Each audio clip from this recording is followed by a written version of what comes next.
We have a heat wave on the way, so I thought I would come out really early in the morning here and get some video of the deck to show kind of where the containers are at. Early September. I'm going to take a pan view of the deck area. We are in early September just to kind of show how things grew. And I'll go back and look at the individual items. Go back into my archives and see what it looks like. We'll take a closer look.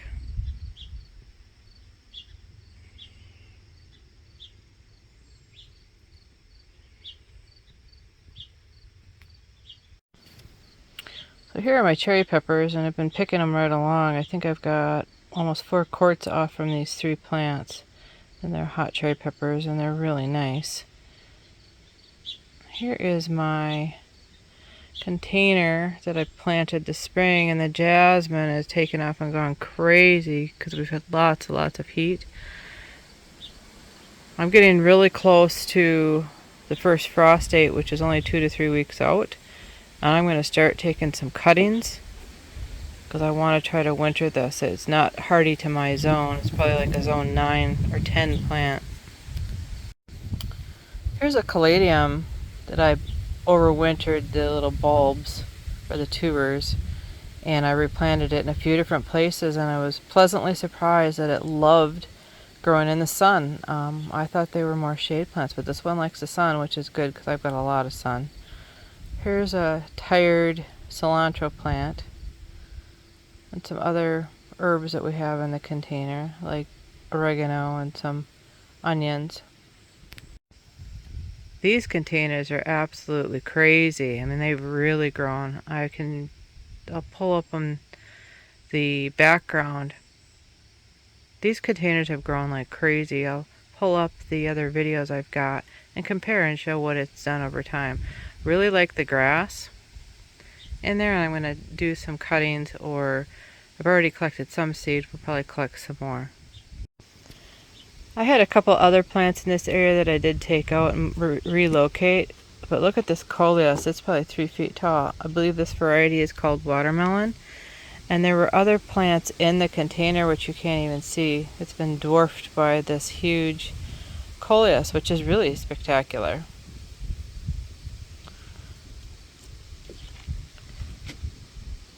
This plant has grown almost a foot. It's like a little tree form, and it's a Sapphire showers Duranta, I think is what it's called. The hummingbirds absolutely love this plant. They're constantly at the plant, so I think purple is a good color. Here is the other Duranta Sapphire showers, and you can see the petunias below, the white petunias, and I had some lavender in there, which is kind of past its prime, but it really has held up where the hummingbirds just absolutely love it. This container has my patio tomatoes in it, and it has really produced nice for us. Thought we were going to lose it. I thought it was going to peter out on us because it's really hot, but it's starting to come again. And I have some nice basil we've been harvesting pretty regularly for the dishes we've been making with our fresh tomatoes. And I have a nice purple petunia in this container as well.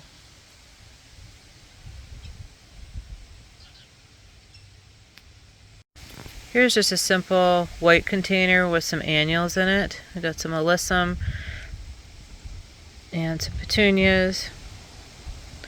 And it held up pretty good. This is my straight 8 container. It is past its prime. I had a couple of watermelon size cucumbers on there, so it started fading. Got some in there now that need to be harvested. I was hoping to get it to go all the way to frost, but I think it's done. It's very tired looking.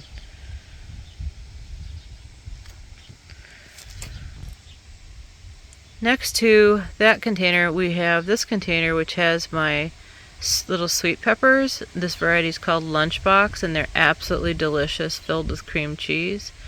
Also in the container I have some onions in there, and some different creeping thyme, which I don't eat. I leave it there for decoration. This colorful container has a bunch of different things in it.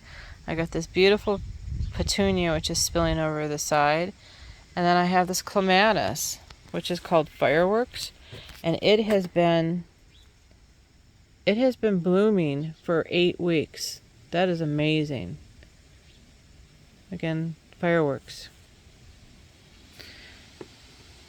The other thing that I put in this container is a Scabiosa, or Pincushion Flower, which is a perennial for me. And I'm just amazed. It has bloomed. I've been deadheading it, and it needs to be deadheaded again. It has bloomed all summer. So that's a great add. It's a great find. And I'll probably overwinter it and take some cuttings and do it again next year, because it blooms like an annual, but yet it's a perennial. So I don't have to buy it once.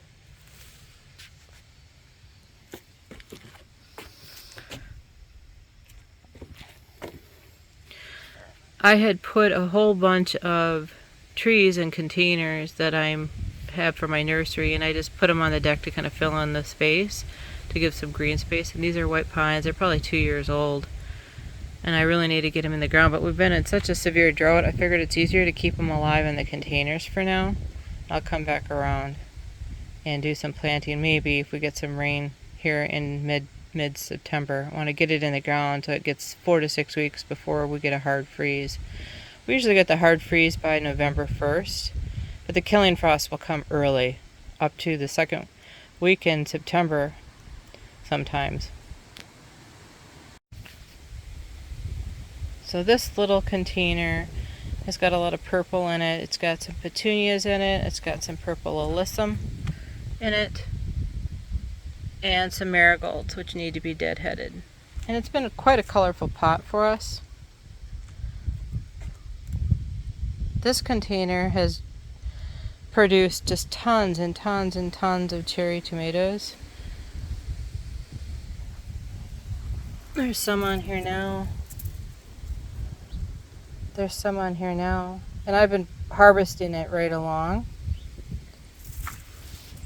It also has some petunias in there and some basil, which I've been harvesting here and there. It needs to be deadheaded. This container has my morning glories in it. And we have a little bit of a drought happening again, which is why we got some yellowing. But those leaves will come off, and then the new growth will continue to produce some beautiful flowers. And this variety is a very beautiful purple. This container has been absolutely crazy. This is a purple basil, and I use it more for decoration than I do culinary. I have eaten some of it, but I have so much of the sweet green basil that I don't bother with the other stuff. And here's the orange begonia. This is a tuberous begonia, which did really well. And then I have this pink cordyline in there, and that did really well. It also did really well. And I'll try to find, like I said last year, I'll try to find some other shots to show what this looked like earlier in the year. This is one of my mini herb containers, and if you watch any of my shorts, you'll see where I actually rescued a couple of swallowtail caterpillars that was on some dill that I harvested. That was about 10 days ago. They were tiny, and they are getting really big now. Get in here, you can see them in there. So that is pretty cool that I was able to rescue those guys. There's 2 of them, unless the other one, oh, there's the other one right there. You have to really look to see him, but he's in there right there. And I grow the curly leaf parsley specifically for the butterflies. And I've got some other herbs in here. I've got some lemon thyme, some oregano, and some rosemary. I'm going to start harvesting herbs and getting those dried for the winter season. This beautiful plant looks like a Coleus, but it is not. It is actually a Perilla. And it was really tiny, about 3 inches tall when I planted it. And when I bought it from the nursery, the lady told me that it was going to get massive, and she was right. It took over the whole container. I had other things in here. There was a little petunia. I had some Tradescantia zebrina. some creeping Jenny, and that was a fiber optic grass, and the Perilla completely engulfed the container. It's a pretty good sized container. But so next year maybe I'll put it by itself. I'm probably going to take some cuttings of this to overwinter as well, because it really is beautiful. And judging from the stem, it'll probably act the same way that it'll probably respond to cutting just like a Coleus for overwintering purposes, is my guess based upon the stem structure.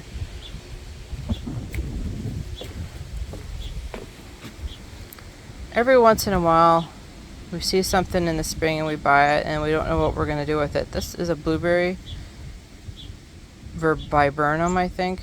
So it's supposed to get blueberries on it as a, so it's a, I don't know what we're going to do with it. I'll put it in my someday garden, which I need to create kind of a holds garden for the things that I don't know what I'm going to do with. This container has, I believe, another variety of Coleus in it. I think this one is also considered the watermelon variety, which is pretty interesting. And this beautiful container I planted up has a dark red Coleus, some impatiens, and a vinca vine, which is really kind of nice. This dahlia is called Lucky Number, and it's like one of my favorites. The color is amazing. I have 3 different containers, and this is the only one that's actually blooming. And it's been all summer, so it's got to be the soil type. I did soil test. This pink one is also considered Lucky Number. It looks completely different than the other one. Maybe they have different colors. Amazing, but I really like the orange one a lot, or the salmon colored one. And then these beautiful tall red ones, burgundy, depending on how the light hits them, are called Manhattan, and I really like those as well. And I have other ones that just didn't impress me. I have this dahlia here. It's called Lavender Perfection, and I suppose the back of the petals look a little lavender, but to me it's red, and it's a single petaled dahlia, which is not something I was looking for, so I probably won't save this one. And then on each side of the stairway here I've got these Hicks Yews, which I bought because I wanted to trial them. I got these because I wanted to actually trial them in my garden room, so I've taken some cuttings and I'm going to put them in the ground and see if they'll survive my zone. This red dahlia here is called Arnhem, and I've done some deadheading. I have some other ones I need to come in and clean up a little bit, but it really looks nice. They all bloomed really good. Again, I have some deadheading yet to do. And this lavender colored flowers, there's one there and one there. Those are Penhil Dark Monarch, and they're really nice. The color's good. And this pink one behind it is labeled as, this pink one behind it is labeled as Arabian Night, and I would have thought it would have been more dark. Sometimes when you get the budget, the Walmart specials, you have a situation where things are probably mislabeled more often than not, because they're a low cost discount retail. For example, this flower is also labeled as Arabian Night, and it clearly doesn't look anything like this flower, so I'll have to get some, write on the tags, pink flower, salmon flower, so I know what I've got if I try to overwinter some of these. I also planted some zinnias in containers, and I need to come and do some more deadheading, which I will finish doing as soon as I stop filming here today. But the red zinnias are always quite striking. And then going around I have some roses. This particular rose has been blooming profusely. I just actually deadheaded half of it. It was completely covered. This one is called Calypso, and it's not in container, it is in ground. But just to give you an idea of just how delicate and beautiful it is, it's gorgeous. This is an Easy Elegance rose, and it hasn't given me any problems. This is the third flush of blooms. Again, I'm in early September. I think our favorite container, at least on this area of the yard, is this one. This Petunia, which I think is a proven winners as well, is called Mayan Sunset, and it cascades over top of this southern style container, and it matches so beautifully. Inside of this container we have some verbena. I have also tucked in here, we have this pink Mandevilla, which I overwintered and took cuttings. I mean, it really blends in well with that Petunia. Really like the color combination. And then we have this newer vine.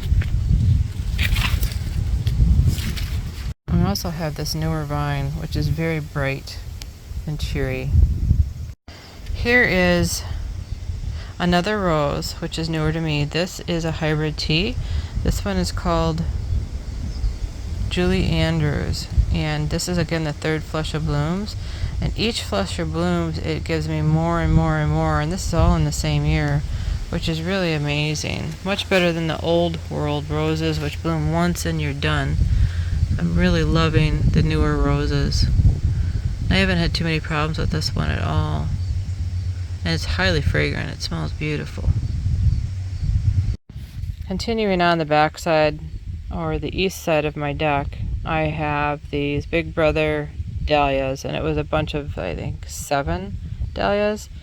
And it wasn't something that we were absolutely in love with, but now that we've gotten to autumn, that they're more of this orangey color, very autumn color, it kind of fits in really well. Especially, they fit in well, especially with this red flame grass.